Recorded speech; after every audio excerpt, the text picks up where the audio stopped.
레위기 8장 1절에서 4절 말씀을 제가 대신해서 봉독해 드리도록 하겠습니다.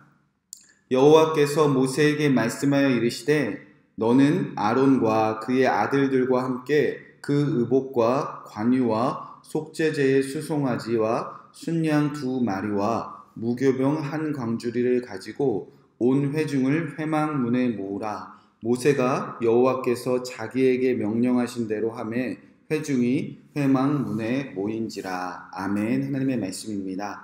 오늘은 레위기 8장 1절에서 4절 말씀 제사장 위임식을 위한 준비라는 제목 가지고 함께 나누도록 하겠습니다. 레위기가 어렵게 느껴지는 이유가 많이 있습니다. 그 이유 중에 한 가지가 이 레위기는 읽다가 잠깐만 흐름을 놓쳐도요 계속 똑같은 얘기가 반복되는 것 같아요. 저희 교회 이제 성도님들과 영성일기 쓰는 그런 모임이 있는 그런 영성일기 쓰는 그 자리가 있는데 한 집사님이 며칠 전에 이런 글을 쓰셨더라고요. 매일 반복되는 이 지루한 삶 이렇게 쓰셨더라고요. 그 안에서 기쁨과 즐거움을 찾기가 어렵다. 그런데 그 반복되는 삶 속에서 예수님 없이는 나는 오늘도 기쁘지 않습니다. 이런 고백을 쓰셨더라고요. 그러니까 우리가 매일 반복되는 삶을 살고 있습니다. 그런데 그 안에서 의미를 찾지 않으면 그 참 뜻과 왜 이 삶이 반복되는지, 무엇을 위하여 반복되는지 예수님 떠나서는 살 수 없는 우리의 마음이 그 집사님을 보면서 레위기도 똑같습니다. 레위기도 보면 계속 제사가 반복되는 것 같습니다. 그런데 그 반복되는 의미와 반복되는 뜻을 깨닫지 않으면요 멀게만 느껴집니다. 왜냐하면 계속 뭘 죽이고 막 피를 뿌리고 막 각을 뜨고 막 태우고 갈등이나 멀게만 느껴지는 이 제사가 반복되는 그 뜻을 그 흐름을 깨닫지 못하면요 순간 지루하게 느껴지고 막 읽기 싫어지고 그냥 덮어버리는 책. 그런데 레위기 시작할 때도 말씀드렸지만 이스라엘 그 사람들은요 유대인들은요 5살이 되면 책을 읽을 줄만 하면 가장 먼저 그 아이에게 읽히는 책이 레위기입니다. 그러니까 이스라엘 민족들은 이 책이 반복되는 것 같지만 이 아이에게 우리가 꼭 읽어야 되는 이유는 그들을 알고 있다는 겁니다. 자, 게다가 우리가 또 컨디션 좋은 막 낮이 아니잖아요. 저도 몽롱하고 우리도 가끔 몽롱한 이 새벽에 모여서 이 흐름을 잠깐 놓치면 레위기가 어렵게 느껴지는데 자, 오늘도 이 반복되는 제사가 또 시작됩니다. 1장부터 7장까지 이제 제사가 시작되었고 그리고 또 이제 8장부터 10장까지도 또 제사법이 시작되는데 왜 제사가 계속 이렇게 반복이 될까? 이 레위기의 전체 흐름 속에서 똑같은 제사가 반복되는 그 흐름을 우리가 좀 알고 넘어가는 시간을 가졌으면 좋겠습니다. 8장부터 10장까지는요 제사장 위임식이 이제 시작됩니다. 이걸 했어야 되는데 왜 이게 어렵게 느껴질까? 자, 계속 반복되기 때문입니다.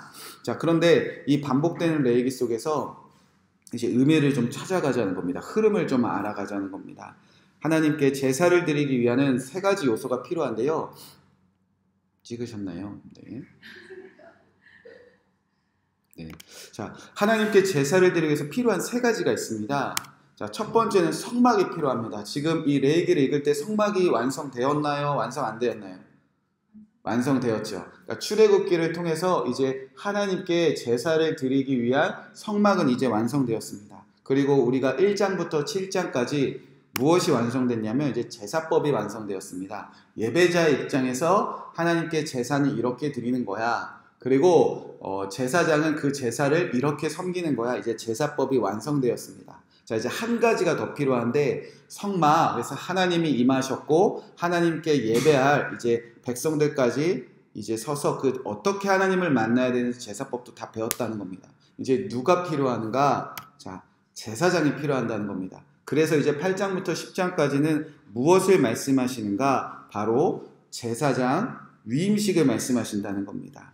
자, 제사장의 뜻은요 이러합니다. 자, 성막도 있고 제사법도 있고 백성들만 있으면 되는데 왜 제사장이 필요한가? 자, 제사장은요 히브리어로 코헨이라는 뜻인데 이 뜻은 칸 그리고 칸의 그 유래가 되는 쿤 이 단어가 합쳐져서 코헨이라고 한다는 겁니다. 칸이라는 것은 중재하는 사람, A와 B 사이에서 중재하는 사람, 쿠는 그 가운데 서 있는 사람. 그러니까 이스라엘 사람들은 제사장이라는 히브리어 단어를 쓰면요, 하나님 앞에 견고하게 서 있는 종, 뭐 하나님을 섬기는 종, 하나님과 뭐 이스라엘 백성들을 중재하는 종. 그러니까 제사장 하면요, 하나님 앞에, 그리고 이스라엘 백성 앞에 딱 서 있는 사람, 하나님 앞에 섬기기 위하여, 백성들을 섬기기 위하여 정확하게 흔들리지 않고 견고하게 서 있는 사람이라는 겁니다. 그래서 하나님이 지금 제사장 위임식을 통해서 이 제사장들을 이제 레위기에 이제 세우기 시작합니다. 자, 그런데 이 레위기 흐름 가운데 이 제사장을 위임식을 통해서 제사장을 정확하게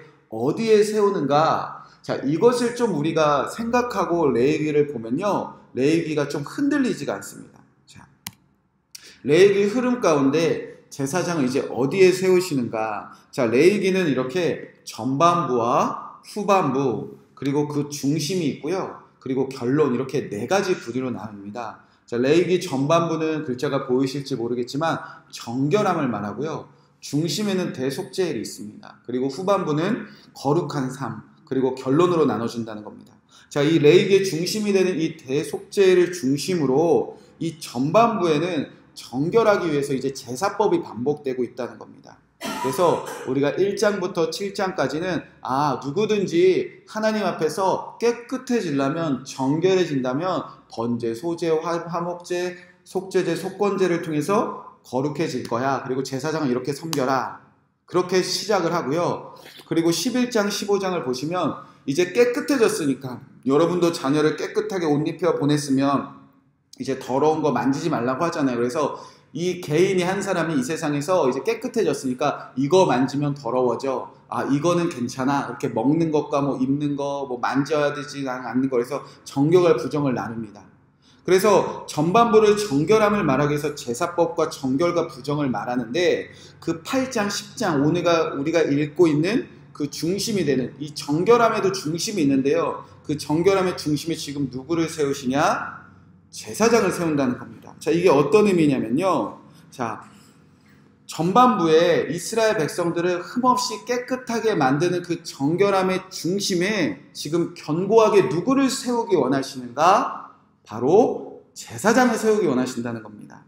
그래서 하나님은 이스라엘 모든 백성들 앞에 이 정결한, 정결하게 견고하게 서 있는 종을 세우신다는 겁니다. 자, 그렇다면 이 모든 백성들을 앞에서 제사는 이렇게 드리는 거야, 정결과 부정은 이렇게 구별하는 거야 라는 제사장을 세우신다면, 제사장 위임식에도 또 뭐가 등장하는가? 제사법이 등장한다는 겁니다. 그래서 똑같은 제사가 아닙니다. 제사법을 말씀하시고요, 자, 이스라엘 모든 회중들 앞에서 이렇게 정결하게 제사법으로 살아가는 사람들은 이 사람이다 라는 사람들을 먼저 보여주시는 거예요. 그러니까 이스라엘 백성 지금 배우기는 했어요. 이렇게 제사 드리는 거지 배우기는 했지만, 그래서 어떻게 정결해지는 건데요? 라는 질문에, 자, 이제 제사장 위임식도 똑같이 제사가 반복되면서 제사법을 통과된, 이렇게 거룩한 제사를 통과된 제사장을 세우시고요. 이 제사장이 이제 정결과 부정을 구별하는 사람을 딱 세우셔서, 자, 이 제사장 보라는 겁니다. 이 제사법을 통과한 정결함은 이것이다. 이 세상에서 정결과 부정을 구별하는 제사장의 삶은 이것이다. 그래서 제사장이 그 중심에 지금 세우는 그 장면이 지금 우리가 읽게 될 레위기 8장, 10장 말씀이라는 겁니다. 그래서 이 정결과 부정의 중심에 제사장을 세우셨다는 것은, 이 제사장이 무너지면 누가 다 무너진다는 거죠? 이스라엘 백성들이 다 무너진다는 겁니다.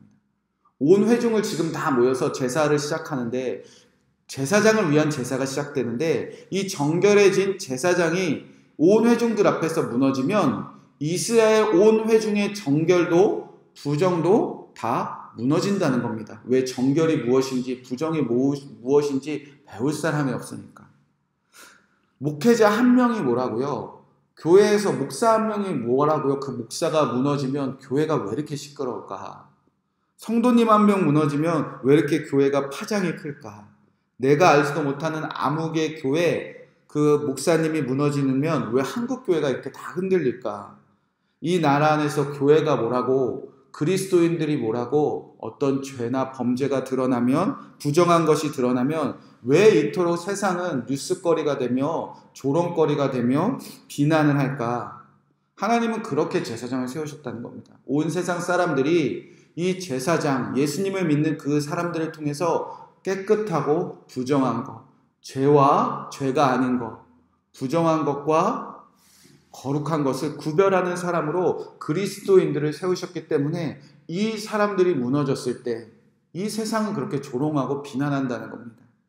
사랑하는 성도 여러분, 지금 우리를 어디에 세우시기 원하시는가? 온 회중을 모으시고 예수님 믿고 제사를 통과해서 깨끗해진 사람들은 이렇게 정결하게 이렇게 살아갈 수 있다. 주님은 그것을 위하여 지금 레위기를 말하고 있다는 겁니다. 자, 그리고 후반부는요. 이제 이 제사법과 제사장 위임식과 정결과 부정을 통해서 깨끗해진, 그리고 그것으로 부족한 보이지 않는 그 모든 것을 깨끗하게 하는 대속죄를 통과했다면, 자, 이제 후반부는 이제 이렇게 살아가야 된다. 거룩을 말씀하신다는 겁니다. 거룩은 구별되는 삶이니까 18장 20절에 보면요. 이제 깨끗해졌으니까, 거룩해졌으니까, 더럽지 않으니까 이제 이 세상 이방인의 규례와 풍습을 따르지 살지 말라. 구별되어 살자. 이 세상과 구별되어 살아야 된다. 그것이 거룩이라고 주님께서 말씀하신다는 겁니다. 그리고 이 거룩의 중심에도 이제 누구를 세우시냐? 제사장을 세우신다는 겁니다. 정결함의 기준에도 제사장을 세우셨듯이 거룩한 그 삶의 중심에도 제사장을 정확하게 세우신다는 겁니다. 그래서 제사장의 삶을 말해요. 제사장은 뭐 결혼도 이렇게 하고 뭐 이렇게 살아야 되고 이렇게 살아야 되고. 그러니까 모든 회중들 앞에서 이 거룩의 중심에, 거룩의 기준에 제사장을 세우신다는 겁니다. 그런데 제사장과 이스라엘 사람들은 어디까지 거룩하게 살아야 되는가? 시간을 바꾸는 것까지, 절기를 바꾸는 것까지. 그래서 23장 25절에는요, 절기가 등장해요. 절기는 이렇게 기억하시면 좋습니다. 이방인 모든 사람들은요, 시간을 지금 어떻게 계산했냐면요, 그 당시 농경사회라면 추수할 때, 그러니까 내 인생이 가장 풍요로울 때가 첫째 달 하루로 시작을 했어요. 근데 이제 하나님께 구원받은 사람들은 어느 날을 첫째 달 하루로 시작하는가? 6월절입니다. 그러니까 전에는요, 이방인들처럼 애굽인들처럼 내가 잘 먹고 잘 살 때가 인생의 첫 시작이라고 믿고 살았다면, 이제 구원받은 사람들은 하나님이 날 구원하신 그날의 첫째 달 첫 하루로 시작한다. 그러니까 모든 인생의 시간표가 하나님을 중심으로 하나님의 계획으로 다 바꿔나가기까지. 그래서 23장 25절에는 절기가 등장합니다. 그런데 그 중심에 누가 서 있냐? 제사장을 세우신다는 겁니다. 그러니까 하나님은 정결함의 중심에도 위임식을 통해서 제사장을 세우시고, 거룩한 삶의 중심에도 제사장을 세우신다는 겁니다. 그리고 이 제사장의 모습처럼 살아가면 이제 결론, 축복을 받고, 그렇지 못하면 저주를 받고.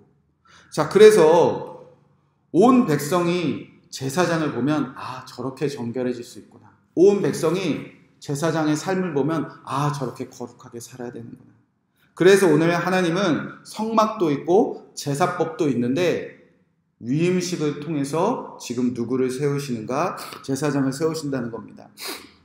레위기 8장 1절, 2절, 3절 말씀에 그래서 이렇게 기록되어 있습니다. 여호와께서 모세에게 말씀하여 이르시되 너는 아론과 그의 아들들과 함께 그 의복과 간유와 속죄제의 수송아지와 순양 2마리와 무교병 1간주리를 가지고, 제사 준비하는 겁니다. 똑같이 제사법에 등장했던 건 아닙니까? 진짜 제사분은 이렇게 드리는 거야, 이렇게 정결해 주셔서 보여준다는 겁니다. 근데 이거를 은밀하게 지내는 것이 아니라 이 제사장을 세우기 위한 제사가 은밀하게 성막 안에서, 성소 안에서 그들만의 제사가 아니라 3절 말씀에 보니까 이제 누구를 모은다고 기록되어져 있죠? 온 회중을 모은다는 겁니다. 온 회중을 문에 모으라. 모세가 여호와께서 자기에게 명령하신 대로 하매 회중이 회막 문에 모인지라. 온 회중이 다 보라는 거예요. 제사를 통한 정결이 뭔지 너희들이 다 보라는 겁니다.